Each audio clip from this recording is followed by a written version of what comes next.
와 생명이 늘 풍성하기를 소원합니다. 아까 율동했던 그 스텝들 중에서요, 율동 스텝이 아니었던 스텝들은 율동을 잘 몰랐던 것 같아요. 그래서 어거적 거렸다면 이분들이 율동 스텝이 아니었구나, 각 맡겨진 일들을 충성스럽게 잘했구나라고 생각하시면 좋겠습니다. 제가 개인적으로 경제적으로 가장 궁핍했던 시절이 언제였을까 생각해 보면요, 제가 신학대학원 입시를 했던 때가 있었거든요. 그때가 2010년도였어요. 제가 학생이라고 하기엔 좀 어려웠고요. 경제적으로 수입이 넉넉지 않았고 또 부모님 곁을 떠나와서 생활을 했어야 됐기 때문에 그때가 가장 힘든, 경제적으로 어려웠던 때가 아닌가 싶습니다. 근데 그 당시 성경 스터디를 1년 동안 같이 하던 이제 그룹이 있어요. 5명의 멤버가 있습니다. 스터디 그룹 구성원들은 신학생이 아니라요, 신학교를 가고 싶어서 신학교에 가서 입시를 준비했던 사람들이었습니다. 그렇기 때문에 학교가 시작하기 전 시간에 이제 우리끼리 스터디를 하고 학생들이 오기 전에 그곳을 빠져나와야 됐었죠. 그리고 각자 공부를 하러 이제 자기 처소에 가서 공부하기 위해서 흩어졌고, 어떤 사람들은 학교 도서관으로 가기도 하고요, 도서관 독서실로 가기도 했습니다. 근데 그 학교에 베이커리 카페가 하나 있었거든요. 그 당시에. 지금은 어떤지 모르겠어요. 근데 그 아침 학생들 등교하기 전에 베이커리 카페니까 무슨 냄새가 날까요? 빵 냄새가 이렇게 솔솔 나는 거예요. 끝나고 딱 가는데, 제가 사실 그때 이제 경제적 여유는 없었고요, 사 먹을 상황은 아니었고, 마음속으로 주님, 빵 냄새가 좋은데 먹고 싶네요 라고 하면서 도서관 방향으로 올라가고 있었습니다. 근데 정확히 여러분 한 5초에서 10초 사이에 바로 응답이 왔는데요. 흩어져 가던, 그래서 계단을 타고 반대 방향으로 내려가고 있던 스터디를 함께 하던 스터디원 누나가 저를 부르며 이렇게 얘기합니다. 상대야, 빵 먹으러 갈래? 여러분, 제가 어쩌나 그렇게 좋았는지요. 요즘엔 플러팅이란 말 아세요? 빵 사준다고 플러팅, 수작 이런 거 전혀 아니니까요. 여러분 관심 갖지 마시고요. 순수하게 무슨 마음인지 모르겠어요. 갑자기 저와 이 스터디원들 몇 명 불러서, 이제 5명 안 되니까요, 그 당시 한 3명, 4명 정도 있었던 것 같아요. 그렇게 해서 아침에 맛있게 먹었던 빵의 추억이 있습니다. 사실 빵 맛은 잘 안 나고요, 이 순간적인 하나님 앞에 드렸던 기도와 10초 안에 있었던 그 응답을 제가 기억하기 때문에 지금 10년이 훌쩍 지난 시간에도 그 상황이 아직도 기억이 납니다. 제가 마음속으로 주님과 대화하고 기도하던 찰나에 제 이름을 불러서 사주었던 그 당시 혜영 누나, 지금 혜영 목사님, 영상을 보진 않겠지만 지금 너무 고마운 마음이 들고요. 오랜 시간이 지났지만 제 마음속에 이 빵 사주는 좋은 누나로 기억이 남았잖아요. 근데 그 제 마음 안에 있는 이 기억은 아마 쉽게 바뀌지 않을 겁니다. 그분은 실제로도 정말 좋은 분이셨어요. 그런데 제 인식과 기억 속에 좋은 분으로 남았던 이유가 무엇일까요? 내가 필요하던 것을 그 순간 필요에 맞게 공급해 주는 사람이었기 때문입니다. 우리가 주변에 같은 사람인데요, 평가가 다른 사람이 있어요. 어떤 사람은 이 사람을 굉장히 좋은 사람으로 평가하고요, 어떤 사람은 정말 가까이 있고 싶지 않은 사람으로 평가하기도 합니다. 그 이유는요, 어떤 선함과 좋음의 기준이 절대적 가치가 아니라 각자가 가지고 있는 주관, 상대적 가치에 의해서 정해지기 때문이 아닌가 생각합니다. 이 선함이라는 말이, 이 좋음이라는 말이 내게 유익을 주는 사람에게, 그래서 가까운 사람에게는 좀 편파적으로 좋게 평가하고요, 그렇지 않은 상대에게는 좀 박하게 평가하는 것 아닌가 싶습니다.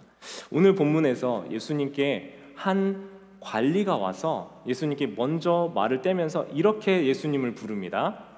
선한 선생님이여, 내가 무엇을 하여야 영생을 얻으리이까? 선한 선생님이여 하고 그 예수님의 호칭을 붙였어요. 그런데 보통 예수님이 누군가를 부르는 사람 앞에서 그에게 따뜻하게 사랑의 눈으로 응답을 하시는데, 이 사람에게는 조금 까칠하고 불친절하게 반응을 하십니다. 18장 19절 말씀인데요, 같이 한번 읽어보시겠어요? 시작. 예수께서 이르시되 네가 어찌하여 나를 선하다 일컫느냐? 하나님 한 분 외에는 선한 이가 없느니라. 여러분, 우리가 선하다, 옳다, 좋다라는 기준은 우리가 어떤 사람이냐를 드러내는 정체성을 나타내준다. 내가 어떤 사람이냐가 내 기준의 좋음과 나쁨을 선택해요. 이를테면요, 조금 부정한 방법을 사용하더라도 나는 돈만 벌 수 있다면 괜찮다라고 생각을 한다면 그 사람의 정체성, 기준은 뭐라고요? 돈이 될 겁니다. 남을 억압하고 괴롭히더라도 내가 성공할 수만 있다면, 그 기준이 뭔지 모르겠지만요, 성공할 수 있다면 그 사람 그렇게 해도 된다, 남을 함부로 대할 수 있다라고 생각하는 사람은요, 성공이 자기의 기준이자 정체성이 되어 있다는 거예요. 자기가 가지고 있는 이 굿니스라고 하는 이 좋음의 기준이 자기가 누구인지를 드러내주는 이 리트머스 시험지가 될 수 있다는 겁니다. 그래서 예수님이 거꾸로 이 사람을 보시면서, 이 사람을 아시고 보시고 바로 이렇게 말씀하시는 거예요. 너 정말 나를 선하다고 생각하니? 너의 선함의 기준은 무엇이니? 라고 물어보시면서요, 오직 하나님 한 분만이 선하시고 우리의 기준이 되신다라고 말씀하고 있는 거예요. 이 관리는요, 사실 종교적으로 봤을 때는 완벽한 사람이었어요. 이 사람에 대한 이 본문 설교는 사실 저도 했고요, 아마 많이 들으셨을 겁니다. 근데 중요한 건요, 이 사람은 하나님 나라에 합해 보이고 누가 봐도 이 사람이 하나님 나라에 못 들어가면 누가 들어갈 수 있을까 싶을 만큼 종교적 엘리트였고요, 엄마 친구 아들 엄친아였습니다. 그래서 이 사람은 무척 모든 사람들의 존경과 사랑을 받아왔습니다. 여러분, 이제 여러 번 들었던 성도님들이 계실 건데요, 이 사람은요, 자기 생각하고 행동하는 모습과 타인이 보는 모습까지는 괜찮았는데 실제 이 사람이 어떤 사람인지가 자기가 알고 있고 타인이 보는 모습하고 좀 달랐거든요. 우리가 진짜 내 자신이 누군지 알려면요, 우리에게 세 가지가 필요해요. 첫 번째는 뭐냐면요, 하나님이 만드신 내 모습, 창조의 원형의 모습입니다. 그게 절대적 기준이에요. 그게 하나님이 우리를 아시고 보시고 우리의 가장 정확한 기준이 됩니다. 두 번째는 타인이 보는 나고요, 세 번째는 내 자신이 알고 있는 내 모습이에요.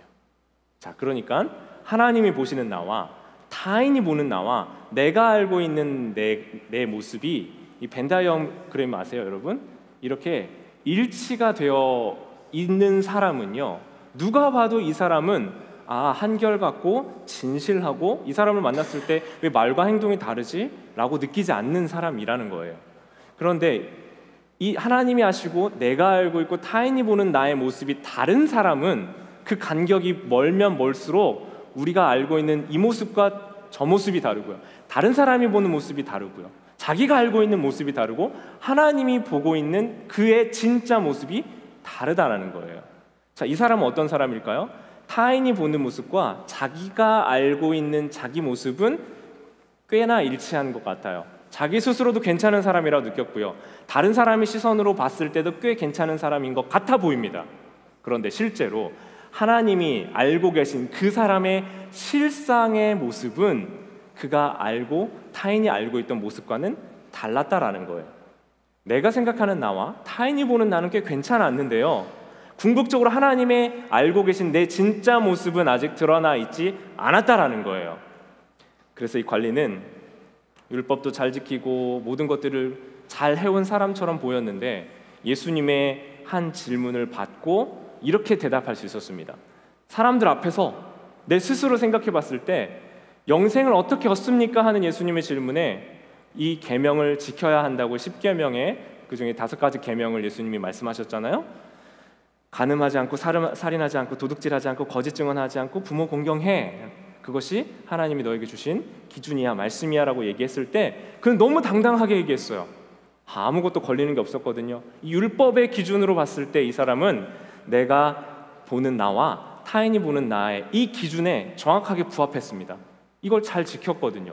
이 기준에는 아무 거리낌이 없었어요. 그래서 너무나 당당하고 예수님 주변에 있는 사람들 앞에서 내가 다 지켰습니다 라고 이야기할 수 있었다는 거예요.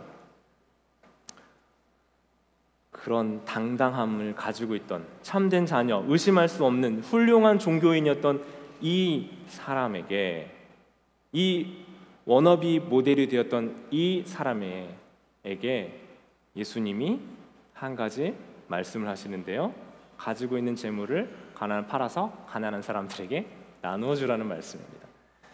우리 23절에서는 그 사람을 이렇게 묘사합니다. 그 사람이 큰 부자이므로 이 말씀을 듣고 심히 근심하더라. 뭐라고 표현해요? 근심했다. 근데 이 사람의 호칭이 바뀌었어요. 처음에는 이 사람의 호칭이 무엇이었습니까? 관리였어요. 네, 부유한 관리였습니다. 근데 두 번째로 뭘로 바뀌어요? 큰 부자라고 바뀝니다. 여러분, 부자라는 표현 자체는 어떤 가치 판단이 들어가 있지 않은 말이에요. 부자라는 말은 그가 가지고 있는 재산이 많다는 말입니다. 그런데 오늘 23절에서 큰 부자인데 그 사람이 근심하고 갔다라는 말에서는 그가 큰 부자라는 사실을 강조하며 이 본문에서는 분명히 뼈가 있는 말을 하고 있어요. 왜요? 그가 근심하며 돌아갔다는 것이 강조됐을 때는 그의 근심과 염려의 이유가 무엇이라는 거예요? 그의 우선순위가 바로 돈이었다는 겁니다. 그걸 오늘 본문에서 정확하게 바로 그 재물의 우선순위가 있었던 이 사람의 모습을 묘사하는 표현으로 큰 부자였기 때문에 그가 근심하고 돌아갔다고 표현합니다. 당대 사람들은요, 부유한 사람들을 보면서 의롭기 때문에 하나님께 복을 받은 사람들이라고 여겼어요. 그런데 내가 이만큼 잘 지키고 그래서 하나님께 복을 받았다고 예수님과 사람들 앞에 나와가지고 당당하게 내가 다 지켰습니다 하고 있던 이 사람이 실상은 예수님, 내가 어떻게 해야 영생 얻어요? 라고 물어볼 수밖에 없었다는 거예요. 아무리 해도 채워지지 않는 공허함과 완전해지지 않음, 그리고 또 한편으로는 사람들 앞에서 인정받고 의로움을 확인받고 싶었던 그의 마음을 가지고 예수님 앞에 나와서 그렇게 얘기했는데, 그런 그의 본질을, 그의 정체를 뿌리째 흔드는 질문을 예수님이 이렇게 하십니다. 18장 22절입니다. 예수께서 이 말을 들으시고 이르시되 내게 아직도 한 가지 부족한 것이 있으니 내게 있는 것을 다 팔아 가난한 자들에게 나눠주라. 그리하면 하늘에서 내게 보화가 있으리라. 그리고 와서 나를 따르라 하시니. 간단하게 얘기하면 이거예요. 너 가진 거 다 팔고 가난한 자들에게 나눠주고 나 따라와 라고 말씀하시는 거예요. 여러분, 예수님이 이 땅에 오셔서 하셨던 가장 큰 두 가지 큰 계명, 전하셨던 자기 삶으로 보여주셨던 큰 두 명은 하나님 사랑과 이웃 사랑입니다. 이 두 가지 계명은 겉으로 보여지는 행위로 보면 이 관리처럼요, 거룩한 것과 속된 것을 나누고 자기 말이나 행위로, 종교 행위를 통해서 자기를 증명할 수 있어요. 이렇게 하면 종교적 행위와 열심을 잘 지킨다고 말할 수 있다고요. 그러나 눈앞에 보이는 현상으로는 당당하게 말했지만 그의 내면이 가지고 있던 실상은 그가 보여지는 것과 달랐다는 거예요. 그래서 예수님이 그 질문을 하면서 그 내면 안에 있는 실상을 보게 하고 계신다라는 겁니다. 그 예수님의 질문에 그 사람이 누구인지 실체가 드러나요. 여러분, 어떤 사람은요, 경제적 어려움을 경험하며 또 건강이 상하거나 관계가 깨어져서 진짜 자기 모습을 마주합니다. 내가 어떤 사람인지, 내가 어떻게 생각하고 어떻게 살고 있는지 실체가 드러난다고요. 내 실체를 마주하며 내가 지금까지 살고 있었던 인생의 목적과 방향이 무엇인지를 그때서야 다시 확인하는 거예요. 그러다 보니 이 부자 관원이 가지고 있었던 삶의 실체, 예수님의 이 질문 때문에 드러나게 된 겁니다. 보여지는 모습으로는 꽤 괜찮은 사람이었지만 그가 추구하고 있었던 우선순위와 정체성은 표면적으로만 신실한 종교인이었고 실제로 그가 추구하던 정체성은 부자였다는 거예요. 예수님께 와서 선한 선생님이여 하고 묻고 선한 분이시다, 예수님이 선하다라고 말하고 있지만 그의 선함의 기준은 무엇이었습니까? 바로 돈. 그것이 그의 굿니스를 정하는 기준이었다는 거예요. 그래서 근심하며 돌아갑니다. 내 선함과 좋음의 기준이 돈인데 그걸 지금까지 잘 덮어두고 있었는데, 훌륭한 종교인인 척 하고 있었는데 이제는 내가 답을 해야 될 때가 된 거예요. 그래서 그는 근심하기 시작했어요. 여러분, 예수님이 여러분에게 오늘 밤에 오셔서 꿈에 나타나시고 이 청년에게 했던 22절의 말씀을 우리에게 주신다면 어떠시겠습니까? 예수님이 우리에게 이 말씀하고 하지 않으셨으면 좋겠죠? 그죠? 옆 사람에게 한번 물어보세요. 해도 괜찮겠냐고. 해도 괜찮으시겠어요? 여러분, 우리 이 질문에 답할 준비가 되어 있으세요? 사실 여러분, 이 질문 앞에서 우리가 누구인지 우리의 정체성이 드러납니다. 왜냐하면 이 부자 관리는요, 자신이 하나님의 청지기가 아니라 하나님이 자기 재물을 지켜주는 청지기였기 때문에 그렇습니다. 내가 누구인지가 드러나는 순간은 위기의 때와 내 이익과 관련되어 있는 때라고 말씀드립니다. 지금 말로는 선하다고 얘기했지만 그의 선을 정하는 게 뭐라고요? 돈이었다고요. 그리고 나서 돈에 의해 근심하고 돈에 의해서 자기의 모든 것들이 판단되기 시작했어요. 하나님이 선하시다고 얘기했지만 그에게 선함은 바로 곧 돈이었습니다. 그래서 그의 기준대로 큰 부자였다라는 이 말은 그가 단순히 재산이 많았다는 걸 표현하는 게 아니라 그의 정체성이 부자이길 원했다라는 겁니다. 예수님 떠나고 나서요, 24, 25절에 부자가 하나님 나라 들어가는 것이 무엇보다 어렵다고요? 낙타가 바늘길을 통과하는 것보다 어렵다고 말씀하셨어요. 여러분, 그냥 이 문자 그대로만 보면 정말 그냥 어려운 일이라고 말씀하신 거예요. 근데 또 한편으로요, 학자들은 그런 고민도 했어요. 실제로 의미하고 있는 바가 무엇일까라고 고민하면서 이 당시에 낙타가 밤에 예루살렘 성문을 들어갈 때 그 원래의 문은 닫혀 있고요, 큰 문은 닫혀 있고 쪽문, 작은 문을 야간에 개방하는데 낙타가 그 문을 지나가려면 가지고 있었던 짐들을 다시 다 내려놓고 낙타가 힘겹게 그 문을 지나가야 돼서 낙타문이라고 했다는 거예요. 그래서 비유적으로, 상징적으로 그 낙타가 그 문을 지나가는 것만큼 어렵다라고 예수님 말씀하신 의미다라고 보기도 합니다. 그런데 여튼 중요한 건 여러분, 그 문에 대한 얘기인지 아닌지 관계없이 그만큼 부를 소유한 사람이 하나님 나라에 들어가기 어렵다라고 말씀하는 거예요. 여러분, 그래서 돈이 많으면 안 되는 거예요? 소유가 많으면 안 되는 겁니까? 아니죠. 만약에 내 아버지가 미국 기준으로 스티브 잡스였다면, 너무 이렇게 탄성이 나와요? 그렇게 좋으세요? 네. 한국 기준으로 이건희 회장이었다면 여러분, 그 돈을, 그리고 정당한 증여 또 모든 세금을 다 납부하고 물려받아서 제가 돈이 많았다면, 제 얘기하니까 기분이 나쁘세요? 제가 많다고 얘기하니까? 제가 만약에 돈이 많았다면, 그렇다면 저는 그 돈을 가지고 있는 그 자체로 죄인입니까? 아마 아닐 겁니다. 돈은 가치 중립적이라고 말씀을 드렸어요. 간단히 말씀드려서 도구로서의 돈의 기능을 우리는 중립으로 볼 수 있다고 하는 거예요. 그런데 여러분, 사실 오늘 본문에서 말하고 있는 그 부자에 대한 의미는, 예수님이 말씀하신 이 부자의 의미는 단순히 돈이 많은 사람이 아니라요, 이 부자 관리처럼 자기의 정체성이 부자인 사람이에요. 쉽게 설명해서 돈이 많은 그 자체가 아니라 자기가 추구하고 목적으로 삼고 있는 삶 자체가 부자인 사람을 정체성이 부자라고 한다는 거예요. 이 사람의 정체성이 뭐라고요? 겉으로는 훌륭한 종교인이었지만 그는 부자라는 정체성을 가지고 있었습니다. 근심하며 돌아간 이유가 바로 거기에 있었어요.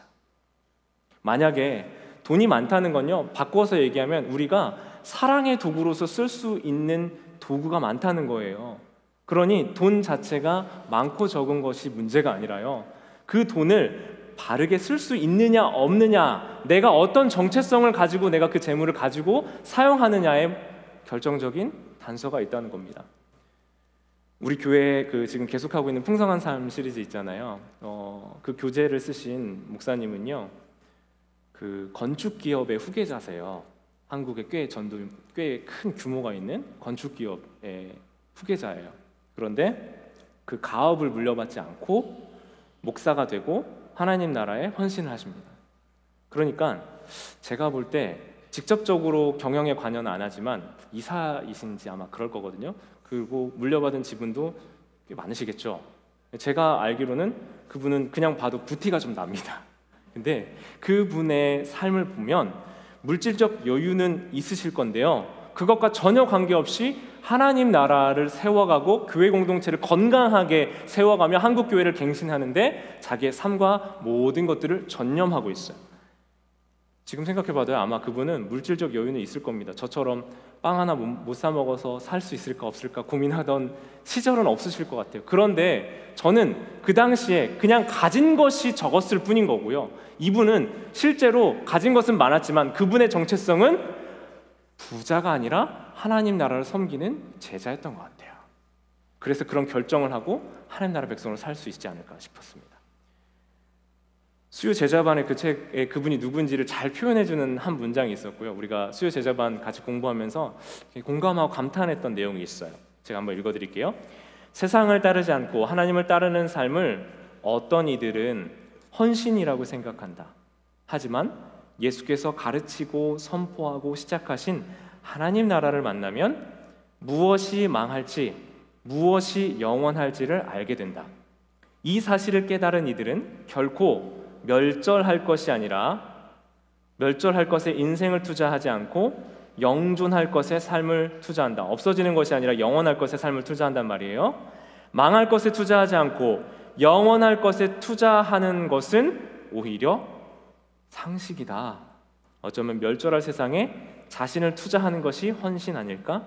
진리를 깨달았기 때문에 상식적으로 사는 것이다. 이 내용을 보면서 너무 감탄했어요. 왜냐하면 우리가 정말 하나님 나라를 꿈꾸고 산다면, 없어지지 않고 영원한 하나님 나라를 꿈꾸고 살고 있다면 우리는 하나님 나라를 위해서 헌신하는 게 아니라 너무나 상식적으로 살고 있다라는 거예요. 세상에는 여러분 두 가지 교회가 있다고 해요. 제가 한 10년 전쯤에 한번 들었던 얘기인데요. 세상에 두 가지 교회가 있어요. 첫 번째는 대형 교회입니다. 그렇다면 두 번째는 어떤 교회가 있을까요? 소형 교회요? 그러면 좋겠는데요. 대형 교회가 되고 싶은 교회가 있대요. 그렇게 두 가지가 있답니다. 제가 이 말을 처음 들었을 때는 그게 뭐가 잘못됐지? 뭐 그럴 수 있지 않아? 라고 생각했었어요. 솔직한 마음입니다. 그리고 그냥 덮어두었어요. 저는 이제 어렸을 때부터 아버지의 목회가 힘든 걸 봤고요. 20명이 넘는 목회를 하는 것을 본 적이 거의 없습니다. 제가 초등학교 때 금방 부흥된 교회 한 3년 만에 한 100명 정도가 부흥됐는데 그 뒤로 다시 개척을 하셨는데 거의 평생을 어려운 목회, 개척 목회, 상가교회 목회를 하셨습니다. 지금 시골교회에 가서 한 10명, 20명 정도 목회하고 계세요. 근데 제가 그 상가 일부를 점유하고 있는 개척교회 목사 아들이잖아요. 그렇게 10대, 20대를 보내고 신학교에 갔어요. 저는 어렸을 때부터 하나님께, 제가 태어나기도 전에 하나님께 바쳐진, 드려진 존재였는데 제 마음 안에도 그것에 대한 순종과 기쁨이 있어서 저도 자연스럽게 목사가 되겠다라고 자라왔습니다. 그런데요, 제 마음 안에 늘 그 불편하고 어려운 게 한 가지 있었는데 저희 아버지나 저희 가정의 상황은 늘 누군가에게 어딘가에 부탁을 해야 되고 도움을 받는 입장으로 평생을 살아온 거예요. 그러다 보니 내가 원하는 것을 원하는 방식대로 마음대로 할 수 없는 걸 사실 많이 경험했어요. 그럼에도 하나님이 채워주시고 입히시고 돌보시는 건 정말 수없이 경험했고 그 하나님의 풍성함을 따라서 저는 살 수 있었거든요. 그런데 제 마음 안에 있었던 이 잘못된 자아와 이 경험들이 하나님의 부르심하고 좀 뒤섞인 시간들을 보낸 것 같아요. 제 마음 안에 신실하게 하나님 나라를 헌신하고 하나님을 사랑하는 사람의 삶이 아니라 내 마음 안에 있었던 이 결핍들을 나의 때에는, 내가 목회하는 때에는 누군가에게 어려움을 얘기하거나 부탁하는 입장이 아니라 돕는 입장, 힘을 가진 입장에서 목회하고 싶다라는 그 욕망들이 제 마음 안에 자라났던 것 같아요. 그래서 하나님이 무한하신 분임을 경험하면서도 제 마음 안에는 한편으로 이 대형교회와 대형교회가 되고 싶은 교회가 있듯이 대형교회 목사와 대형교회 목사가 되고 싶은 목사 둘 중에 저는 이 후자의 모습으로 한동안 꿈을 꾸었던 것을 고백합니다. 그래서 여러분, 제 진짜 모습이 드러나고 신학교 공부하면서 제가 어떤 사람인지가 하나님께 질문을 받고 제가 깨어지고 부서지면서 이게 쉽게 해결이 안 되는 거예요. 제 마음을 제가 어떻게 못하는 거예요. 그러면서 괴로운 시간들을 꽤 오랫동안 보냈더랬습니다. 내 진짜 마음과 진짜 정체성은 하나님 나라를 섬기고 부르심 받은 사람이 아니라 제자가 아니라 이 제자스러운 삶을 살면서 내 욕심을 이루고 싶은 사람이었다라는 거예요. 사랑하는 여러분, 여러분께 질문합니다. 여러분의 정체성은 부자입니까? 제자입니까? 오늘 이 질문을 보면 예수님이 나에게 이 질문 안 하셨으면 좋겠는데 싶은 분들이 많으실 겁니다. 그런데 여러분, 예수님은요, 돈이 주인인 사람에게는 이 질문을 하시고요, 돈이 주인이 아닌 사람에게는 이 질문을 하실 필요가 없는 줄 믿습니다. 돈이 우리에게 수단이 된다면 그거 우리에게 굳이 너의 재산 다 처분하고 나 따라와라고 하실 필요가 없어요. 왜요? 이미 그의 모든 물질의 주인은 하나님이시고 그 하나님의 뜻에 맞게 쓰고 있는 청지기이기 때문에 그렇습니다. 그러니 이런 질문을 받을까 떨고 있는 사람에게는 이 질문을 하실지도 모르고요, 이 질문을 해도 아깝지 않은 분에게는 이 질문을 하지 않으실 거라는 거예요. 근데 여러분, 한편 안심하세요. 다행입니다. 우리 모두에게 이 질문을 하시는 게 아니라요, 예수님은 마가복음 10장 21절 같은 본문이에요. 예수님의 모습을 이렇게 표현합니다. 앞부분만 보세요. 예수께서 그를 보시고 이르시는데 뭐라고 표현되어 있어요? 사랑하사. 이 청년을 보면서 예수님이 어떻게 하셨다고요? 사랑하셨대요. 이 청년이 나름대로 애쓰고 수고했었던 이 부자 관원의 삶을 보면서 예수님이 사랑의 눈으로 그를 보시면서 이렇게 말씀하셨다는 거예요. 사랑하는 여러분, 하나님은 우리가 감당할 수 없는 걸 요구하시는 것이 아니라요, 하나님께서 사랑하는 사람에게 그의 우선순위와 그의 실제 정체성을, 그가 실제로 누구인지를 드러내고 확인해 주게 하시기 위하여 우리에게 찾아오시고 말씀하시고 질문하시고 때로는 우리에게 어려움 가운데서 우리를 인도하시고 우리를 붙들어 가시는 줄 믿습니다. 여러분, 이게 중요한 거예요. 만약에 여러분이 인생 가운데서 하나님의 도전과 하나님의 질문을 받고 있다라고 느끼신다면, 하나님이 여러분을 다루고 계신다라고 느낀다면 그 이유가 무엇이라고요? 하나님이 여러분을 사랑하신다고요. 그래서 우리의 모습을 그냥 그대로 두지 않고요, 그냥 그저 그렇게 살게 두지 않고요, 내 마음에 찔림과 부대낌과 도전을 주면서 이 일들을 통과하며 하나님이 원래 만드셨던 최초의 모습을 회복해 갈 수 있도록 우리를 부르시고 사용하시는 줄 믿습니다. 그러니 여러분, 걱정 안 하셔도 돼요. 여러분이 이 말씀 앞에 설 준비가 안 돼 있는 사람에게는 물질, 내 에너지, 시간, 믿음, 그 어떤 것도 우리 주님은 요구하지 않으실 겁니다. 그러나 하나님 정말 사랑하시는 사람에게, 이 질문에게 답할 때가 되었고 답할 준비가 되어 있는 사람에게 찾아오셔서 이 질문을 하시고 우리의 진짜가 무엇인지, 내 마음 안에 내가 추구하고 있는 나의 진짜 아이덴티티가 무엇인지를 물어보시고 확인하시는 분이 우리 예수님이신 줄 믿습니다. 여러분,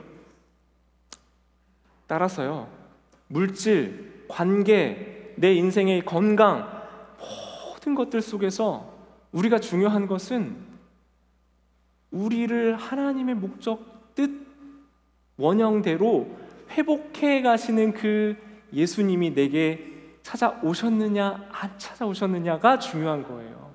우리는 눈에 보이는 것만 보고 보이는 것만 기도한다고 했잖아요. 그런데 우리의 기도의 초점을 어디로 바꿔야 돼요?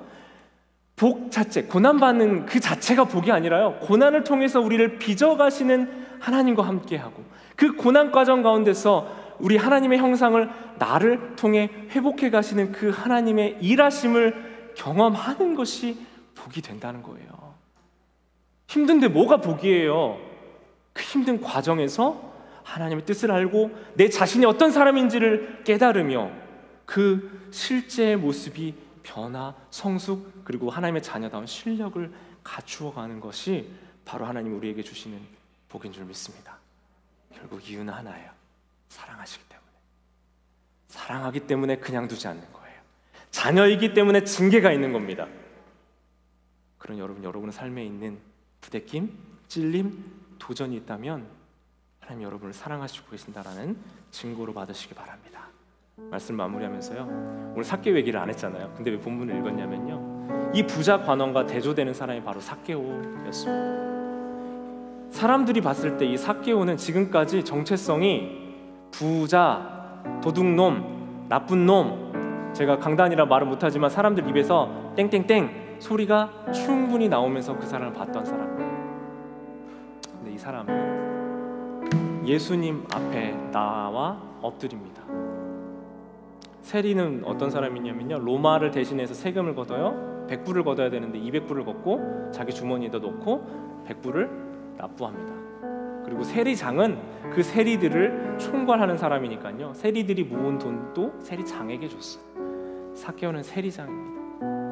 사람들이 치를 떨며 싫어하고 미워하고 원수처럼 여기던 사람, 키도 작았고요, 볼품도 없었고요, 사람들에게 외면받았습니다. 웬만하면 누가 그를 들어 올려줬을 텐데 그럴 사람도 없어서 돌 무화과 나무 위에 올라가서 예수님을 찾아 볼 수밖에 없었어요. 그런데 그런 삭개오를 예수님이 보시고, 삭개오야 내려와, 내가 너희 집에 너의 인생에 유할 거야 라고 말씀하자 그의 인생에 획기적인 변화가 일어나기 시작합니다.